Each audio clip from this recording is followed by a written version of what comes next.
Fala galera, beleza?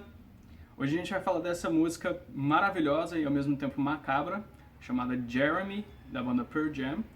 Essa música fala sobre suicídio e para falar sobre esse assunto eu vou chamar uma das melhores psicólogas que eu conheço. Chega aí! Adriana Beberg. Obrigada, Rodrigo. Então, a gente vai fazer um modelo aqui mais ou menos de entrevista, no qual eu vou trazer a minha opinião baseada na música, obviamente, ela vai trazer uma opinião um pouco mais profissional. Nesse tema suicídio, a gente vai falar do suicídio em si e depois da questão da prevenção ao suicídio, né? Porque não adianta falar de um sem falar do outro. É isso aí. Beleza, sobre a música ela é do estilo grunge, né?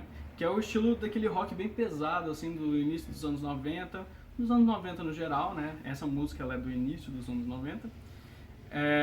E ela trata sobre o tema suicídio.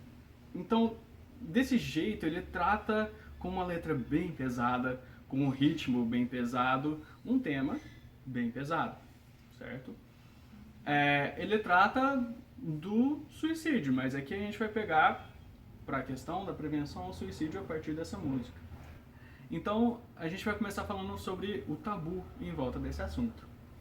É isso aí. Bom, o suicídio é um tema bem delicado para as pessoas ainda. Imagina quando essa música foi feita lá, início dos anos 90, né?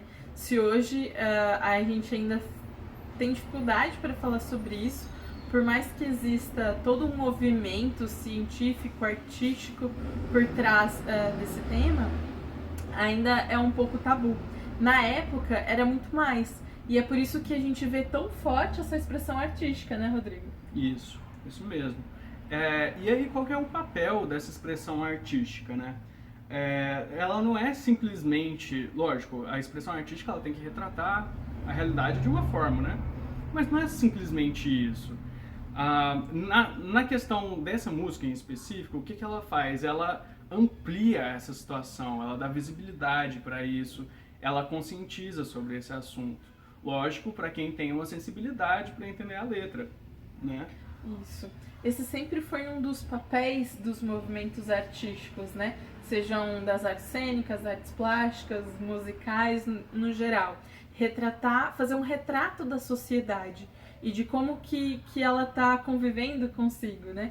É por isso que quando uma música ela é tão expressiva quanto Jeremy ela significa um sintoma social, que alguma coisa está acontecendo aí e que precisa ser tratada, precisa ser destrinchada, né? Exatamente.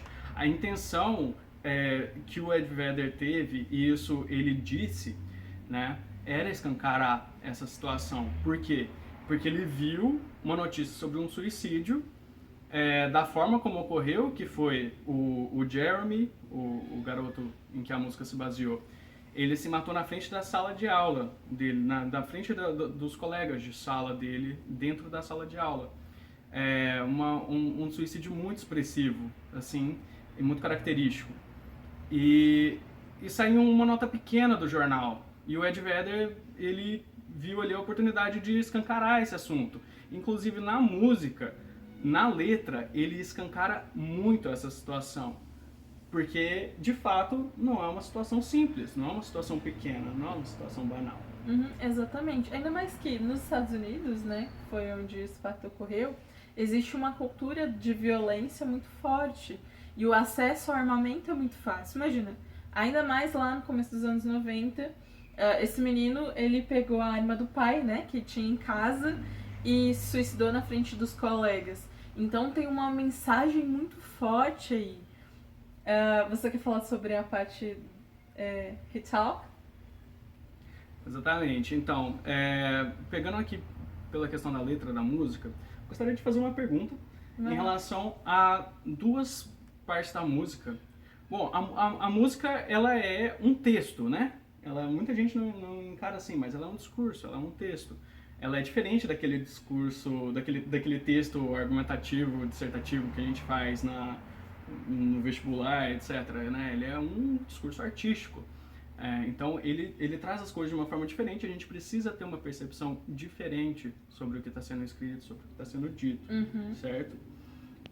Então eu gostaria de pegar duas partes diferentes da música e fazer uma pergunta. Na verdade, é duas perguntas em uma, né? Uma parte, o Ed Vedder diz que o garoto não recebia atenção do pai, não recebia atenção da mãe também, que a mãe não ligava. Em outra parte, ele diz que o garoto, o Jeremy, falou na aula hoje, né? Uhum. As duas partes, para mim, elas têm uma ligação muito forte pela questão da atenção. O Jeremy era um garoto que não falava muito, né? Uhum. E qual que é a relação do suicídio com a atenção nesse caso? Bom, veja, uma pessoa que se suicida, ela já está emocionalmente fragilizada e ela se sente solitária. Então é muito sério quando a gente fala sobre essa atenção.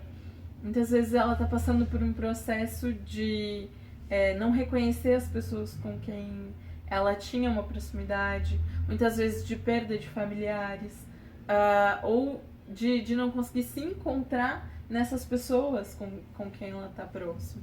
Então, o papel de quem está em volta disso, seja dos pais, irmãos, familiares no geral, é dar essa atenção, de prestar atenção no que a pessoa está falando, nas ações dela, nas coisas que ela costuma consumir, tipo tipos de filme, tipos de música, porque isso tudo envolve esses sinais, né? Os sinais muitas vezes eles são sutis. E, por exemplo, nesse caso do Jeremy, da música, ele era um menino que não falava muito na sala, então provavelmente ele tinha poucos amigos, ou não tinha amigos dentro da escola. E esse é um assunto muito sério quando a gente fala de adolescente, né? Adolescente precisa desse movimento, dessa expressão, então provavelmente tem uma coisa escondida já aí. Perfeito.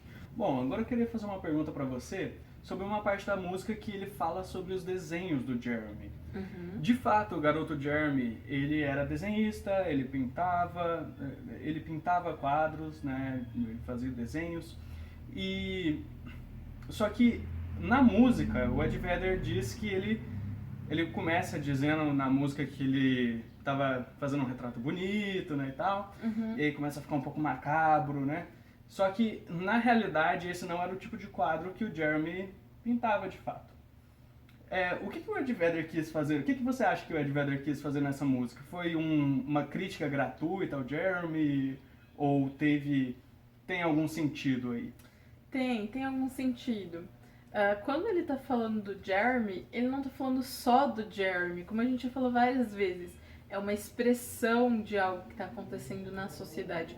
Então, quando ele faz um retrato de um desenho que o Jeremy não faz, ele tá querendo...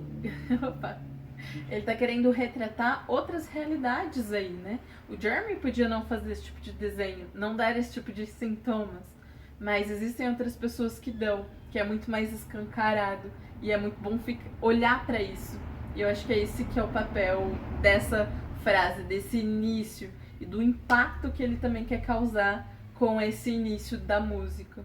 E para finalizar, para a gente fazer já essa conexão com a prevenção ao suicídio, eu gostaria de perguntar sobre uma coisa que ela não está exatamente na música, mas é um fato que aconteceu depois, que a mãe do Jeremy, a mãe do garoto, acabou dizendo a frase: a morte dele não deve definir a sua vida, né? Uhum. Então a vida dele ficou marcada por essa morte, a vida de todo mundo na família ficou marcada por essa morte, e a mãe acabou falando isso, né? E o que você tem a dizer sobre essa frase dela, da mãe dele? Bom, eu acho que ela é muito característica, porque existe na mãe também uma culpa. A gente sabe que fica um sentimento, né? Como você disse, a família toda ficou marcada por esse acontecimento. Então, existe uma questão ali dos sintomas de não ter visto algumas coisas que tinham acontecido, talvez. E dela também, ela estava no processo dela, né? Quando o filho suicidou. E, de fato, o suicídio não caracteriza como foi a vida dele. É um retrato de um momento que não estava bom, que estava conturbado, e que gerou todo esse movimento. Então, o que dá pra gente tirar disso, né? De que existem momentos em que as pessoas não vão estar tão bem. Ninguém fica bem o tempo todo, né? Então, existem momentos em que as pessoas precisam de ajuda e é nesses momentos que a gente tem que buscar prestar atenção. Poxa, mas nem sempre a gente vai conseguir prestar atenção. Então, o que é possível ser feito? É por isso que existem organizações e movimentos em todo o mundo e no Brasil também de prevenção ao suicídio. Quando a gente não tem a rede de apoio, não tem pessoas em que a gente consegue confiar, existe o CVV, que é o Centro de Valorização da Vida. É uma organização no Brasil que presta esse serviço há mais de 50 anos, inclusive, de apoio a pessoas que precisam conversar, estão em uma situação de crise, de emergência, não tem para quem ligar, não tem o que fazer, tá pensando em suicídio, está naquela situação terrível. Liga para o CVV, o número é 188, ele funciona 24 horas por dia, de manhã, de tarde, de madrugada, no horário que você precisar. Que ele serve para quê? Para trazer uma calma, um espaço de escuta para aquela pessoa. E é isso, assim, né? É esse o trabalho do CVV.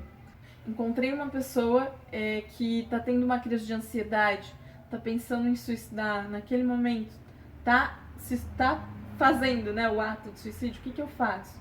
Liga pro SAMU. O SAMU vai ter todas as orientações, 192, né, pra lidar com aquela pessoa naquele momento. Eles vêm atender onde a pessoa estiver, e você também, né, nesse caso, para acompanhar toda a situação. Existe no Brasil inteiro o CAPS, Centro de Atenção Psicossocial, que é uma organização, né, do governo para lidar com pessoas que precisam desse apoio, pessoas em estado de vulnerabilidade social, de miséria e que não têm o que fazer. Procura o CAPS e eles vão dar as orientações necessárias. Então o CAPS ele é uma rede de apoio que ajuda pessoas com problemas psiquiátricos, alcoólicos e também de drogadição, tanto para adultos quanto para crianças. Então é uma rede bem legal de ser consultada quando necessário. Outro recurso é a psicoterapia. Então é possível encontrar psicoterapia também no posto de saúde, esse apoio psicológico. Ele é um pouco mais demorado porque há uma procura muito alta, né, de psicoterapia no posto de saúde, mas vale muito a pena buscar essa ajuda. Para quem não pode esperar e tem uma condição de contatar um psicólogo no momento em que precisa, vale muito a pena, porque é um espaço em que a pessoa pode se reconhecer, conhecer as suas forças, as suas fraquezas e aprender a lidar com as suas emoções. É uma gama de possibilidades aí dentro da psicoterapia, né? Então, é isso. É isso? Muito bom. Então, o nosso recado final aqui a gente fala de música, claro, mas a gente coloca ela em contexto e a gente passa uma mensagem para vocês. Qual que é a nossa mensagem principal de hoje? Eu acho que é prevenção. É buscar o suporte emocional onde for necessário e onde for possível. Ter atenção com as pessoas que estão à nossa volta também, porque às vezes a gente não está passando por uma situação difícil, mas a gente está do lado de alguém que está. Então, esse olhar, tanto pra gente quanto pro outro. Eu acho que esse é o principal, a principal mensagem de hoje, né? Muito bom. E a minha principal mensagem para vocês é, se vocês estiverem passando por alguma coisa do tipo, vocês não estão sozinhos, tá bom? Uhum. Como a Adriana disse, tem muitas ferramentas que vocês podem buscar, tem muitas pessoas que vocês podem buscar, vocês não estão sozinhos. E é muito importante lembrar disso. Vocês não estão sozinhos. Deu uma engasgadinha no final, mas tudo bem. Vocês não estão sozinhos. Estamos juntos. Tamo junto.